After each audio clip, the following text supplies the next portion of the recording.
Eat, Sleep, Boxing, Repeat. It's Sunday afternoon, joined by middleweight Jordan Dujon, who fights on the MTK show next Friday. Jordan, long time no speak. It's been a little while. How are you? How have things been over the last 12 months? Yeah, it's been all right, thanks, mate. It's been a struggle, like everyone else in lockdown. It's gone on way too long for my liking. But hopefully we can start to see the back end of it now. Yeah, absolutely. Because I know you were in action just before lockdown started. From what I remember, I know the last show I went to, you were on. So at least that's one positive. You've been out for a year rather than kind of 18 months or 2 years like some of the other guys. But how did you? I know you've only had 4 fights yourself, but you looked impressive in those 4 fights. How's your pro career gone so far, in your opinion? It's gone all right so far. I mean, 4 fights in, lockdowns pretty much just ruined it. This whole pandemic, in the sense of, I wanted to have had a Southern Area or English title by now. So essentially I'm a year behind. So it's a matter of just, now that things are starting to ease up, just pushing on and just taking hard fights, just pushing myself up the ladder as quick as possible. Yeah. And do you think that's maybe been a good thing for boxing? I know we've seen more challenging fights and more interesting fights over the last few months. So do you think in some ways the pandemic has kind of forced people to be put in that position? Do you think that's maybe a good thing, that people are being a bit more rushed than they would be without the pandemic? Yeah, I think so. I think amateur boxing and professional boxing is they are compared. But I think professional boxing, I've always been told that that's more of the business side. You don't tend to see the most talented stars make it to the top. I think right now what the pandemic's forced is them 50-50 fights. That's why you're seeing a lot of upsets. There's been so many upsets recently. Also some controversial points decisions. But I think the 50-50 fights is definitely where it's at, especially to grow boxing and keep it lasting. Yeah, brilliant. And so we'll get, speaking of competitive fights, speaking of 50-50 fights, we'll get straight into it. Friday night, you're fighting Carl Fail, who it's his debut. As we know, he had a big and a successful amateur career. First question I've got on it is, how do you feel about being selected as his debut opponent? Do you think they're overlooking you at all, considering that they're fighting you on his debut rather than taking, say, a lighter touch in their opinion? What are your thoughts? To be honest with you, I don't think they actually have a choice. I think preferably, and what's been told by my management, is that they don't want me as a first fight. But unfortunately, just the way the pandemic is in terms of getting journeyman over and just who's actually available, they have to step up. They have to take 50-50 fight. Now, if he's an elite amateur, essentially, he should make an elite pro, but that's not always the case. I think because there's not much information out there on me, I think they're just relying on his amateur pedigree to bring him through the win. But that's just all the benefit for me, really. Yeah. I noticed that it's a 6-rounder on Friday. Is that right? Yeah. What are your thoughts on? I know you've had 4 4-rounders and got through them with ease, but what are your thoughts? Did they want a 6-rounder? Was it you that pushed for the 6-rounder? How did that come about? Listen, I've had 10 days notice for this fight, and it's literally a case of, all right, how many rounds I'm doing? 6, cool. No negotiation. Just tell me what I'm doing, and I'll meet you in the ring on Friday. Yeah, brilliant. And so, what can you spoke about footage there, and that there's maybe limited footage on yourself. I imagine there's a fair amount of footage on him, on his amateur fights. Have you done much research on him since in the last 10 days? Are you able to tell me much about him as a fighter? To be honest with you, no. I mean, I'd seen one fight of him years ago with Echo Esserman. But that's nothing to go by, because he would have changed by then. Also, that's just one style of fighting. In terms of that specific fight, that's only one style. I've not seen him fight loads of different variations of fights. So to try and get a gauge of what works, what doesn't, there's nothing I can really look at there that I will take personal confidence from to go into the ring. So I expect in the best Carl fell. I don't want no excuses afterwards to say, he wasn't ready or whatever. Yeah. And do you think, have you seen one thing that I've noticed? I've obviously tried to do a bit of research today and gone on his Twitter page, gone on the MTK Global Twitter page, and if I'm being honest with you, I just didn't think there was, the vibe I was getting was, are you still awaiting who his opponent's going to be? There wasn't an announcement when you were announced as his opponent. Do you have any thoughts on that? Do you think you are being overlooked? Did you get that sort of vibe, or not so much? To be honest with you, I don't think they're overlooking me. I just don't think. I think they're relying on a last minute changing coming in, because I'm a very big risk for them, especially as a golden boy through Team GB, high amateur pedigree.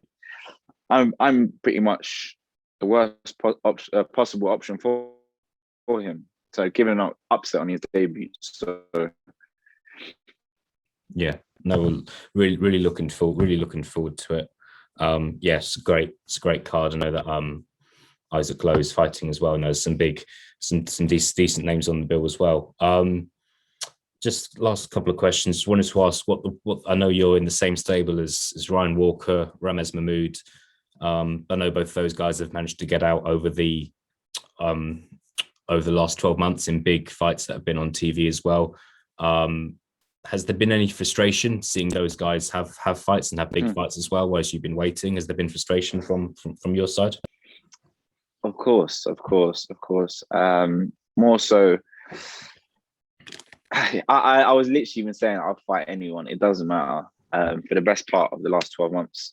But just because of the stage I was at in my career, only having 4 fights, it wasn't seen as desirable for the TV networks to put on, because I'm not fighting for a title, or I'm not in that sort of title contention as of yet. So it was frustrating, and now I've just got to look forward to my opportunity that I've been given. So yeah. Has motivation ever been an issue? And I follow you on Instagram. It feels like you're always being active. You've stayed in the gym. You're always in good shape. Has there ever been a point when you've struggled for motivation at all, or you've just kind of taken some proper time off over the last 12 months? No, I've always been ticking along. The motivation, I kept telling myself that my chances are going to come. It's funny because maybe last week I might have had one day where I thought, oh, you know what? I just can't be asked, man. I've been training all year round. I've not got a bloody chance.